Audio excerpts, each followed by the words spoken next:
मेहता का उल्टा चश्मा।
अरे माधवी भाभी तो माधव भाई लग रहे हैं।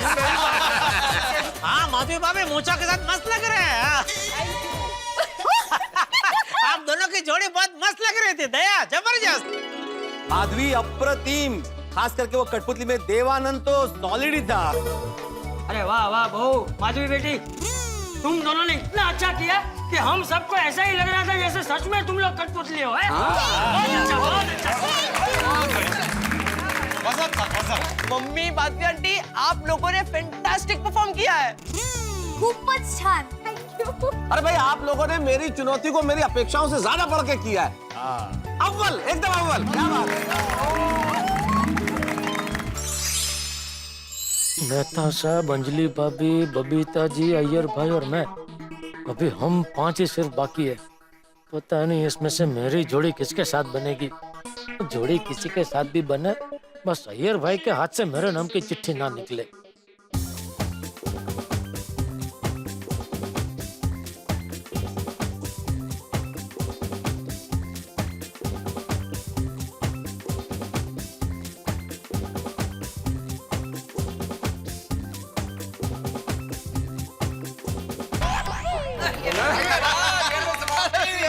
मेरा डर आई है। क्या भगवान, आपको बोला था फिर भी आपने सुना नहीं ना। बोला था ना मैंने कि अय्यर भाई के हाथ में बॉल मत आने देना। अभी रिक्वेस्ट कर रहा हूँ, रिक्वेस्ट, प्लीज कुछ भी हो जाए अय्यर भाई के हाथ से मेरे नाम की चिट्ठी मत निकलने देना।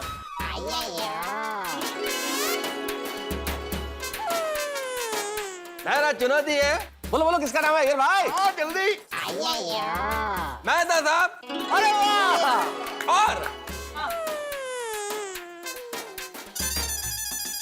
अंजलि भाभी को। अरे वाह, नहीं निकली। थैंक यू भगवान, गॉड टू सी ग्रेट हो। मेहता साहब, मेरा चुनौती यह है कि आप दोनों को मिलकर कविता बोलना है। अरे वाह, बहुत अच्छे। अरे इसमें क्या चुनौती है अय्यर भाई? मेहता सबको तो न जाने कितनी कविताएं मुंह जबानी याद होगी, वो तो कोई भी बोल देंगे फटाफट ऐसे। जेठालाल, इतनी आसान चुनौती मिल रही है तो मिलने दो ना, क्यों भड़का रहे हो अय्यर भाई को? तुम मेरे दोस्त हो या दुश्मन भाई? अरे मेहता साहब, चुनौती आपके टक्कर की होनी चाहिए ना। अबे बराबर है भाई, मेहता साहब के लिए कविता बनाने में क्या चुनौती? अरे एक मिनट, मेरी बात तो सुन लो। देखो, मेहता साहब और अंजलि भाभी दोनों को मिलकर गोकुलधाम वासियों पर कविता बोलनी है, वो भी उनके वीकनेस पर। ये अच्छी चुनौती है। अरे देखिए, किसी के बारे में व्यंग किया जाए या किसी की बुराई की जाए तो खामखा दुश्मनी हो जाएगी। बड़े बड़े लोग कह गए हैं, हमें अपनी कमजोरियों पे हंसना सीखना चाहिए। चाचा जी, आपने बिल्कुल सही कहा। मेहता साहब आप बिंदास हमारी पोल खोलिए। चलिए अब आप इतना जोर दे ही रहे हैं तो अब मैं क्या कर सकता हूँ। लेकिन मेहता साहब जरा संयम में रख के पोल खोलना, एकदम ही। चिंता मत करो जेठा।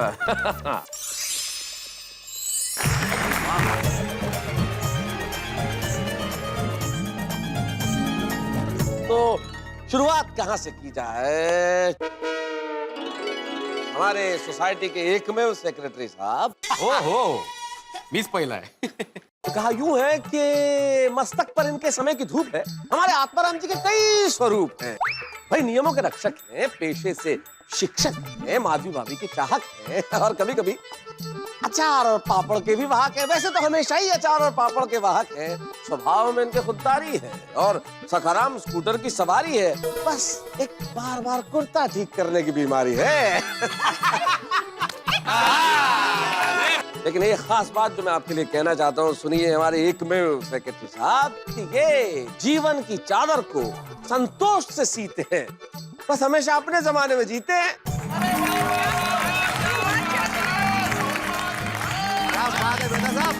हाउस वर्क एंड बिजनेस है इनके ट्विन। हमारी किटी पार्टी में बनती है वो क्वीन।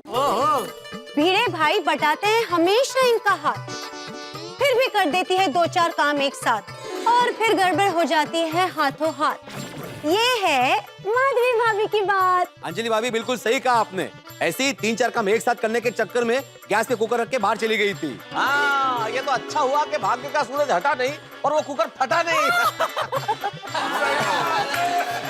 पोपटलाल जी जरा ध्यान से सुनिएगा, कान वान साफ करके। हाँ, कि वजन चाहे जितना हो दुनिया हिलाते हैं, बिना सोचे समझे कैंसिल कैंसिल चिल्लाते हैं। अकेलेपन से इनका जन्मों का नाता है, तन पे जैकेट है, हाथ में छाता है।